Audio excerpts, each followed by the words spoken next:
Right, well, it's time to harvest onions. They've been drying out on the plot now for a little while, so they're perfect to lift. We've got two sorts here. So Tony's got his that he's been growing on the plot, his onions and garlic. I've been growing some onions in pots this year, which has been quite successful, really, though I say it myself. They're not massive, but they're not bad. Not bad, are they? There you go. I'm quite proud of those, I'm honest. Good. Yeah, some red ones.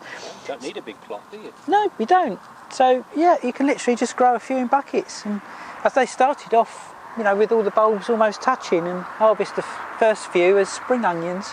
Were they left for us to grow. They were from sets, yeah, planted in the autumn last year. Got some shallots as well. Yeah. They've been growing.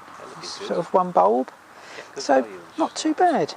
You do, don't you? I do prefer shallots in some cases. So that's what I've been doing, and they're ready for lifting and drying now. And Tony, you've got yours in? Yeah. That have been growing in the garden? Drying out, actually. I mean, you need to dry them out somewhere warm and dry. You know, if you've got a polytunnel greenhouse, that's perfect. But the thing is to keep them off the ground so that they can dry out properly and they've got lots of air to them. So here's some garlic, you know. In fact, they are still a little bit damp, though.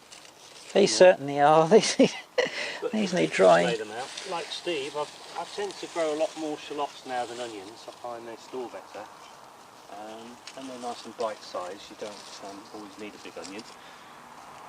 And they're just laying on this chicken wire frame. It's very easy to make if you want to do one. But a wooden tray, with holes in it is good as well. Gaps. So you can just lay them out. Don't have to be too fussy about getting the soil off. That'll fall off later. Yeah. And leave a gap between them so they're not touching each other.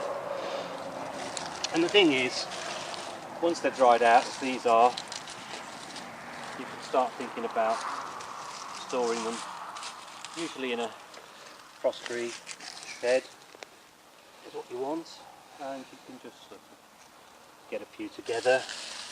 If you're very fancy, you can actually intertwine the stems. I'm not usually very good at that, so all I tend to do is just get a bit of string, get a few together. So make sure they're dry before you do it, because that's key. And then you can just tie them up. And then you can store them in the shed. Got some nice garlic there, Tony. That's better than mine. Yeah.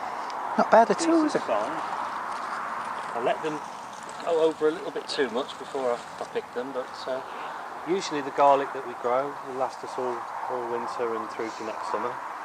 But, you know, they're not as pretty as what you get in the shops, but you know, they're just as taste as good, tasty, if not better. Tasty, yeah. Yeah. And you can do the same with shallots as well.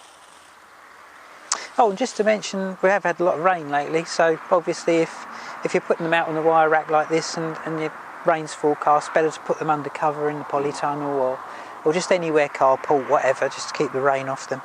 Yeah, about 2 or 3 weeks, do you think? Yeah, when they're completely dry, like some of these are, yeah. And the necks are completely dry. That's the key, isn't it? To get the necks to really dry out thoroughly, otherwise they tend to rot in store. Yeah. But there you go, yeah, very simple really. And that's storing onions, drying onions.